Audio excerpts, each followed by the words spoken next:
آل الأحمر لن يتورعوا عن قتل الآلاف حفاظا على ثرواتهم. هذا ما أكده تقرير صادر عن موقع ويكيليكس. الموقع استعرض خسارات حميد الأحمر وشركائه في ليبيا جراء أحداث العام 2011 وما تلاها، لافتا إلى أنه شارك عائلة المخلوع معمر القذافي في مشاريع استثمارية تصل قيمتها إلى 100 مليون دولار. وأضاف أن حميد وشقيقه همدان تعرضا لنكسة أخرى في مصر، حيث يملكون استثمارات بقيمة أكثر من 120 مليون دولار بالشراكة مع جمال مبارك.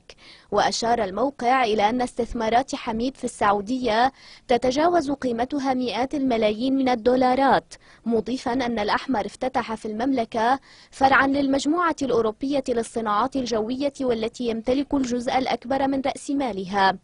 واعتبر أن فشل حميد يعني فشل آل الأحمر جميعهم في مهمة الشرطي الخليجي، مؤكدا أن ذلك زجهم في مأزق كبير ودفعهم إلى البحث عن أدوار جديدة لحماية مصالحهم مترامية الأطراف.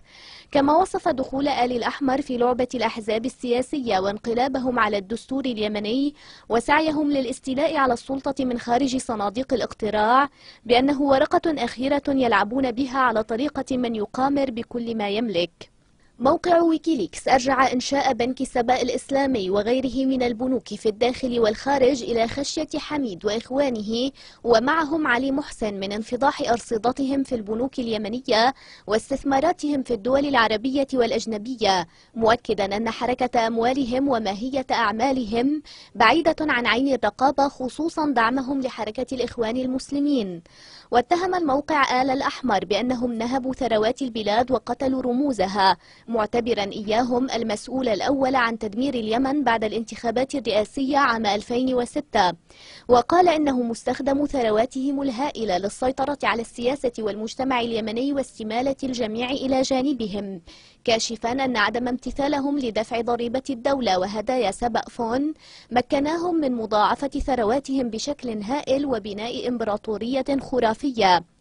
موقع ويكيليكس استعرض ممتلكات آل الأحمر في اليمن وجدة ودبي والقاهرة وبيروت، متهما ميليشياتهم بتخريب خطوط الإمداد الكهربائي ومحاربة المهندسين، وعازيا ذلك إلى أن حميد اتفق مع شركة زيجيانغ الصينية على تزويد السوق اليمنية بمولدات كهربائية، وقدم لها ضمانات باستمرار انقطاع التيار حتى نفاذ الكمية على أن تكون نسبة أرباحه مناصفة مع الشركة.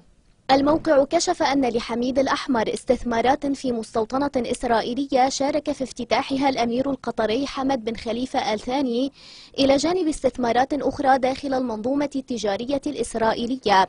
وقدر أن ثروة حميد تتجاوز ميزانية الحكومة والدولة اليمنية كلها، لافتا إلى تكوينه إمبراطورية مالية وتجارية فيما كانت الأزمات تخنق البلاد وتقلص الخيارات المأمونة أمام اليمنيين.